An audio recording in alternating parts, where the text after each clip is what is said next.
ನಮಸ್ಕಾರ ಉತ್ತರ ಕರ್ನಾಟಕ, ನಮಸ್ಕಾರ ಬೆಳಗಾವಿ. ದಶಕಗಳ ಸಮಸ್ಯೆಗಳಿಗೆ ಉತ್ತರ ಕಂಡುಕೊಳ್ಳುವಂತಹ ಪ್ರಯತ್ನದಲ್ಲಿ ನೀವು ಎಲ್ಲರೂ ಕೂಡ ಇದ್ದೀವಿ. ಉತ್ತರ ಕೊಡಿ ಅಂತ ಪವರ್ ಟಿವಿ ಇವತ್ತು ನಿಮ್ಮೆಲ್ಲರ ಧ್ವನಿಯಾಗಿ ರಾಜ್ಯ ಸರ್ಕಾರವನ್ನ ಕೇಳ್ತಾ ಇದೆ. ದಶಕಗಳ ಈ ಭಾಗದ ಕೂಗು ಉತ್ತರ ತಾತ್ಸಾರ ಮಲತಾಯಿ ಧೋರಣೆ ಅಂತ ಹೇಳಿ ಯಾವ ಸರ್ಕಾರಗಳು ಬಂದರೂ ಕೂಡ ಈ ಭಾಗದ ಜ್ವಲಂತ ಸಮಸ್ಯೆಗಳಿಗೆ ಪರಿಹಾರವನ್ನ ಕಂಡುಕೊಳ್ಳುವಂತ ಕೆಲಸವನ್ನ ಮಾಡಲೇ ಇಲ್ಲ.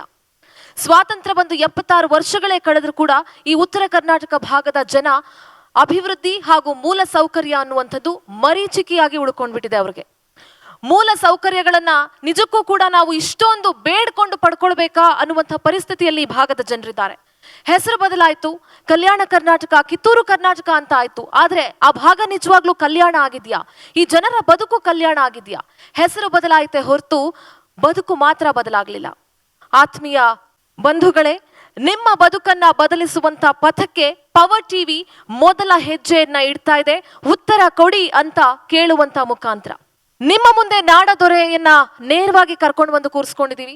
ನಮಗೂ ಪ್ರಶ್ನೆ ಇದೆ, ನಿಮ್ಮೆಲ್ರಿಗೂ ಕೂಡ ಹಲವಾರು ಪ್ರಶ್ನೆಗಳಿದಾವೆ. ಈ ಪ್ರಶ್ನೆಗಳಿಗೆ ಉತ್ತರವನ್ನ ಕಂಡುಕೊಳ್ಳುವಂತಹ ಪ್ರಯತ್ನದಲ್ಲಿ ನೀವು ಎಲ್ಲರೂ ಇದ್ದೀವಿ. ನೇರವಾಗಿ ಸರ್ಕಾರವನ್ನ ಬಹಳ ಪ್ರೀತಿಯಿಂದ ಗೌರವದಿಂದ ನಮ್ಮ ಹಕ್ಕು ಅನ್ನುವಂಥ ಒಂದು ಭಾವನೆಯಿಂದ ಕೇಳ್ತಾ ಇದ್ದೀವಿ, ಉತ್ತರ ಕೊಡಿ ಅಂತ ಹೇಳಿ. ಇದೀಗ ನಿಮ್ಮ ಮುಂದೆ ಸನ್ಮಾನ್ಯ ಮುಖ್ಯಮಂತ್ರಿಗಳು ಆಗಿರುವಂತಹ ಶ್ರೀ ಸಿದ್ದರಾಮಯ್ಯನವರಿದ್ದಾರೆ. ನೇರವಾಗಿ ನಿಮ್ಮ ಜೊತೆ ಸಂವಾದ ಕಾರ್ಯಕ್ರಮದಲ್ಲಿ ಭಾಗಿಯಾಗ್ತಾ ಇದ್ದಾರೆ. ಪವರ್ ಟಿವಿ ನಿಮ್ಮೆಲ್ಲರ ಧ್ವನಿಯಾಗಿ ಉತ್ತರ ಕೊಡಿ. ಹಲವು ಸಮಸ್ಯೆಗಳಿದ್ದಾವೆ, ಉತ್ತರ ಕೊಡಿ.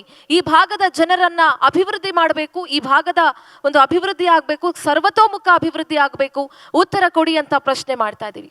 ಇದೀಗ ನಾನು ಪವರ್ ಟಿವಿಯ ಮುಖ್ಯಸ್ಥರಾಗಿರುವಂತಹ ಶ್ರೀಯುತ ರಾಕೇಶ್ ಶೆಟ್ಟಿ ಸರ್ ಅವರನ್ನ ಕೇಳ್ಕೊಳ್ತಾ ಇದ್ದೀನಿ, ಸನ್ಮಾನ್ಯ ಮುಖ್ಯಮಂತ್ರಿಗಳನ್ನ ವೇದಿಕೆ ಮೇಲೆ ಕರ್ಕೊಂಡು ಬರಬೇಕು ಅಂತ. ಎಲ್ಲರಿಗೂ ನಮಸ್ಕಾರ ಸರ್, ಕಾರ್ಯಕ್ರಮಕ್ಕೆ ಸ್ವಾಗತ. ಧನ್ಯವಾದಗಳು. ಇವತ್ತು ನಾಡಿನ ದೊರೆ ಅಂತ ನಾವು ಕರಿತೀವಿ. ಮಾನ್ಯ ನಿಮ್ಮೆಲ್ಲರ ನೆಚ್ಚಿನ ಮುಖ್ಯಮಂತ್ರಿ ಆದಂತಹ ಸಿದ್ದರಾಮಯ್ಯನವರನ್ನೇ ನಿಮ್ಮ ಮುಂದೆ ಕರೆತಂದಿದ್ದೀವಿ. ಉತ್ತರ ಕೊಡಿ ಅಂತ ಕೇಳ್ತಾ ಇದ್ವಿ. ಉತ್ತರದಾಯಿತ್ವದ ಬಗ್ಗೆ ಬಂದಾಗ, ಉತ್ತರದಾಹಿ ಅಂತ ಬಂದಾಗ ಸಿದ್ದರಾಮಯ್ಯನವರು ಪ್ರಿಪರೇಷನ್ ಆಗಿ ಯಾವತ್ತೂ ಬಂದಿಲ್ಲ. ಅವರು ಸೆಷನ್ನಲ್ಲಿ, ವಿಧಾನಸಭೆಯಲ್ಲಿ, ಕೆಲವು ಸಲ ಬೆಳಗಾವಿ ಅಧಿವೇಶನದಲ್ಲೂ ಕೂಡ ನಿಮ್ಮೆಲ್ಲರ ಕ್ವಶನ್ಗಳಿಗೆ ಉತ್ತರ ಕೊಟ್ಟಿದ್ದಾರೆ. ಬಟ್ ಇವತ್ತಿನ ಉತ್ತರ ಕೊಡಿ ಕಾರ್ಯಕ್ರಮ ಪವರ್ ಟಿವಿ ಹಮ್ಮಿಕೊಂಡಿದ್ದು, ಅಲ್ಲಿ 224 ನಮ್ಮ MLA-ಗಳಿಗಾಗಲಿ ಅಥವಾ MLC-ಗಳಿಗಾಗಲಿ ಉತ್ತರ ಕೊಡ್ಲಿಕ್ಕಲ್ಲ, ಉತ್ತರ ಕರ್ನಾಟಕದ ಜನತೆಗೆ ಇವತ್ತು ನಾಡಿನ ದೊರೆ ಸಿದ್ದರಾಮಯ್ಯನವರು ನಮ್ಮ ಅಹವಾಲುಗಳನ್ನು ಕೇಳಬೇಕು, ನಮ್ಮ ಪ್ರಶ್ನೆಗಳಿಗೆ ಉತ್ತರ ಕೊಡಬೇಕು ಅಂತ ಕೇಳ್ತಾ ಇದ್ದೀವಿ. ಸಿದ್ದರಾಮಯ್ಯನವರು ಸ್ವಾಭಿಮಾನಿಯಾಗಿ ಮೊನ್ನೆ ನಾವು ನೋಡಿದ್ದೀವಿ, ಹಾಸನದಲ್ಲಿ ಸ್ವಾಭಿಮಾನಿಯಾಗಿ ಎದ್ದು ನಿಂತಿದ್ದಾರೆ. ದಕ್ಷ ಮುಖ್ಯಮಂತ್ರಿ ಅಂತ ಸಿದ್ದರಾಮಯ್ಯನವರನ್ನು ಕರೆಸ್ಕೊಳ್ಳಿಕ್ಕೆ ಕರ್ನಾಟಕಕ್ಕೆ ಹೆಮ್ಮೆ ಇದೆ. ಆದರೂ ಕೂಡ 2 ಸಲ ಮುಖ್ಯಮಂತ್ರಿಯಾದ ಸಿದ್ದರಾಮಯ್ಯನವರು ಇವತ್ತು ನಮಗೆ ಉತ್ತರದಾಹಿ ಯಾಕೆ ಅಂತ ಕೇಳಿದ್ರೆ, ಮೊದಲ ಸಲ ಸಿದ್ದರಾಮಯ್ಯನವರ ಮುಖ್ಯಮಂತ್ರಿ ಆದ ಈಗಿನ ಸಿದ್ದರಾಮಯ್ಯನವರು ಬಂದಾಗ ಕೂಡ ಉತ್ತರ ಕರ್ನಾಟಕ ಯಾವ ರೀತಿ ಇದೆ, ಕಲ್ಯಾಣ ಕರ್ನಾಟಕ ಅಂತ ನಾವೇನು ಕರಿತೀವಿ, ಕಿತ್ತೂರು ಕರ್ನಾಟಕ ಅಂತ ಏನು ಕರಿತೀವಿ, ಹೆಸರಿಗೆ ಮಾತ್ರ ಅದು ಕಲ್ಯಾಣ ಕರ್ನಾಟಕವಾಯ್ತಾ ಅಥವಾ ನಿಜವಾಗಿಯೂ ಅದು ಕಲ್ಯಾಣ ಕಾಣ್ತಾ ಇದೆನಾ ಅಂತ ನಾಡಿನ ದೊರೆಯನ್ನು ನಾವೆಲ್ಲರೂ ಇವತ್ತು ಪ್ರಶ್ನೆ ಕೇಳಲಿದ್ದೀವಿ. ಸರ್, ಕಾರ್ಯಕ್ರಮಕ್ಕೆ ನಿಮಗೆ ಸ್ವಾಗತವನ್ನು ಕೋರುತ್ತಾ ಪುನಃ 2 ಸಲ ಮುಖ್ಯಮಂತ್ರಿ ಆಗಿದ್ದೀರಿ, ಹಲವು ಸಲ ಬಜೆಟ್ಗಳನ್ನು ಕೊಟ್ಟಿದ್ದೀರಿ. ಬಜೆಟ್ಗಳ ವಿಷಯಕ್ಕೆ ಬಂದಾಗ ಸಿದ್ದರಾಮಯ್ಯನವರು ಒಂದು ಇತಿಹಾಸವನ್ನೇ ಕರ್ನಾಟಕದಲ್ಲಿ ಸೃಷ್ಟಿ ಮಾಡಿದ್ದೀರಿ. ಉತ್ತರ ಕರ್ನಾಟಕ ಅಂತ ಬಂದಾಗ ನಿಮ್ಮ ಮನಸ್ಸಿಗೆ ಕಾಡುವಂತಹ ಮೊದಲ ಪ್ರಶ್ನೆ ಯಾವುದು, ಏನು ಅನಿಸುತ್ತೆ? ಉತ್ತರ ಕರ್ನಾಟಕ, ಕಲ್ಯಾಣ ಕರ್ನಾಟಕ ಮತ್ತು ಹಳೆ ಮೈಸೂರು ಮತ್ತು ಕೋಸ್ಟಲ್ ಕರ್ನಾಟಕವನ್ನು ಅಭಿವೃದ್ಧಿ ದೃಷ್ಟಿಯಿಂದ 4 ಭಾಗಗಳಾಗಿ ಮಾಡ್ಬೋದು. ಉತ್ತರ ಕರ್ನಾಟಕ ಅಂತಂದರೆ ಕಲ್ಯಾಣ ಕರ್ನಾಟಕನ ಕೂಡ ಸೇರ್ಕೊತಾರೆ. ಬರೀ ಮುಂಬೈ ಕರ್ನಾಟಕ ಅಷ್ಟೇ ಅಲ್ಲ, ಕಲ್ಯಾಣ ಕರ್ನಾಟಕನೂ ಸೇರ್ಕೊತಾರೆ. ಇದು ಏಕೀಕರಣ ಆದಮೇಲೆ ಉತ್ತರ ಕನ್ನಡ ಜಿಲ್ಲೆ, ಅಂದಿನ ಧಾರವಾಡ ಜಿಲ್ಲೆ, ಬೆಳಗಾಂ ಜಿಲ್ಲೆ, ಬಿಜಾಪುರ ಜಿಲ್ಲೆ, ಬೆಳಗಾಂ ಜಿಲ್ಲೆ ಇವೆಲ್ಲವೂ ಕೂಡ ಮಹಾರಾಷ್ಟ್ರಕ್ಕೆ ಸೇರಿದ್ದು. ಬೀದರ್, ಗುಲ್ಬರ್ಗ, ಯಾದಗಿರ್, ಕೊಪ್ಪಳ, ರಾಯಚೂರು ಇವೆಲ್ಲವೂ ಕೂಡ ಹೈದರಾಬಾದ್ ಕರ್ನಾಟಕಕ್ಕೆ ಸೇರಿದ್ದು. ಬಳ್ಳಾರಿ ಅದು ತಮಿಳುನಾಡಿಗೆ ಸೇರಿತ್ತು. ಮತ್ತು ದಕ್ಷಿಣ ಕನ್ನಡ ಜಿಲ್ಲೆ ಉಡುಪಿ ಇವು ಮದ್ರಾಸಿಗೆ ಸೇರಿತ್ತು. ಏಕೀಕರಣ ಆದಮೇಲೆ ಇವೆಲ್ಲ ಭಾಷಾವಾರು ಪ್ರಾಂತ್ಯಗಳ ವಿಂಗಡಣೆ ಆದಮೇಲೆ ಇವೆಲ್ಲ ಕರ್ನಾಟಕ ಆಯಿತು. ಕರ್ನಾಟಕ ಏಕೀಕರಣ ಆದ ತಕ್ಷಣ ಆಗಲಿಲ್ಲ. ನವೆಂಬರ್ 1ನೇ ತಾರೀಕು 1956ನೇ ಇಸ್ವಿ ಏಕೀಕರಣ ಆಯಿತು. ಅವತ್ತು ಹಳೆಯ ಮೈಸೂರಿನಲ್ಲಿ ಸೇರಿದ್ದಂಥವು ಹಾಗೆ ಉಳ್ಕೊಂಡು ಮೈಸೂರು ರಾಜ್ಯ ಅಂತ ಇತ್ತು. ಏಕೀಕರಣ ಆದಮೇಲೂ ಕೂಡ ಮೈಸೂರು ರಾಜ್ಯವಾಗಿ ಉಳಿಯಿತು. 73ರಲ್ಲಿ ಕರ್ನಾಟಕ ಅಂತ ನಾಮಕರಣ ಆದದ್ದು.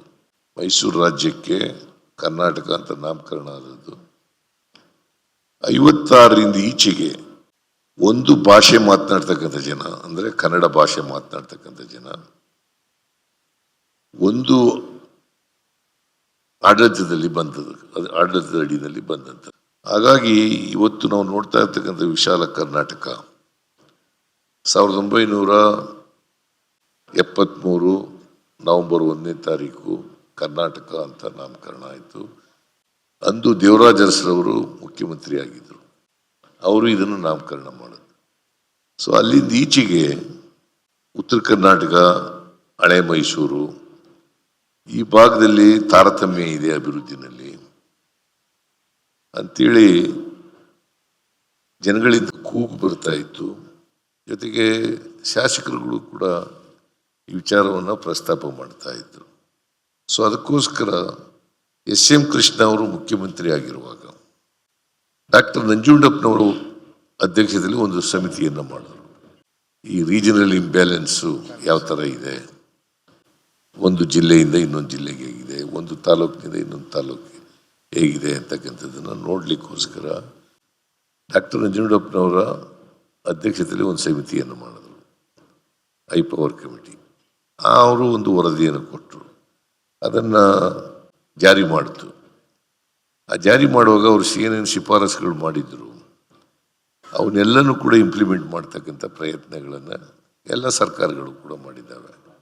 ಅದು ಬರೀ ಉತ್ತರ ಕರ್ನಾಟಕಕ್ಕೆ ಸೀಮಿತವಾಗಿ ಕೊಟ್ಟಿದ್ದಂಥ ರಿಪೋರ್ಟ್ ಅಲ್ಲ, ಇಡೀ ಕರ್ನಾಟಕಕ್ಕೆ ಕೊಟ್ಟಿದ್ದಂಥ ರಿಪೋರ್ಟ್ಗಳು. ಅದರಲ್ಲಿ 113 ತಾಲೂಕುಗಳು ಬಹಳ ಹಿಂದುಳಿದವು, ಅತಿ ಹಿಂದುಳಿದವು ಮತ್ತು ಅತ್ಯಂತ ಹಿಂದುಳಿದವು ಅಂತೇಳಿ ಡಿವೈಡ್ ಮಾಡಿದರು. ಅದು ಹೆಚ್ಚಾಗಿ ಕಲ್ಯಾಣ ಕರ್ನಾಟಕದ ಕಡೆ ಬರ್ತಾ ಇದ್ದವು, ಅತ್ಯಂತ ಹಿಂದುಳಿದವು. ಆಮೇಲೆ ಬೇರೆ ಬೇರೆ ಭಾಗದಲ್ಲೂ ಕೂಡ ಹಳೆ ಮೈಸೂರಿನಲ್ಲೂ ಬಂದಿದ್ದೋ, ಉತ್ತರ ಕರ್ನಾಟಕದಲ್ಲೂ ಕೂಡ ಬಂದಿದ್ದೋ, ಹೀಗೆ ಇಡೀ ರಾಜ್ಯದ ತುಂಬೆಲ್ಲ ಇವು ಬಂದಿದ್ದವು. ನಂಜುಂಡಪ್ಪ ಅವರ ದೇವರು ಯಾವ್ಯಾವ ತಾಲೂಕಿಗೆ ಎಷ್ಟೆಷ್ಟು ಖರ್ಚು ಮಾಡಬೇಕು ಅಂತ ಹೇಳಿದರು. ಯಾವ್ಯಾವುದು ಪ್ರತಿ ವರ್ಷ ಎಷ್ಟು ವರ್ಷ ಖರ್ಚು ಮಾಡಬೇಕು ಅಂತ ಹೇಳಿದರು. ಆಮೇಲೆ ನಾನು ಈ ಸಾರಿ ಮುಖ್ಯಮಂತ್ರಿ ಆದಮೇಲೆ ಈ ನಂಜುಂಡಪ್ಪನವರ ವರದಿ ಫಲಿತಾಂಶ ಏನಾಗಿದೆ ಅಂತೇಳಿ ನಾನು ಒಂದು ಹೈ ಪವರ್ ಕಮಿಟಿನ ಮಾಡಿದ್ದೀನಿ. ಈಗ ಅದು ಗೋವಿಂದ ರಾವ್ ಅಂತ ಅನ್ನೋರ ಹೆಸರಿನಲ್ಲಿ ನಾನು ಒಂದು ಸಮಿತಿಯನ್ನು ರಚನೆ ಮಾಡಿದ್ದೀನಿ.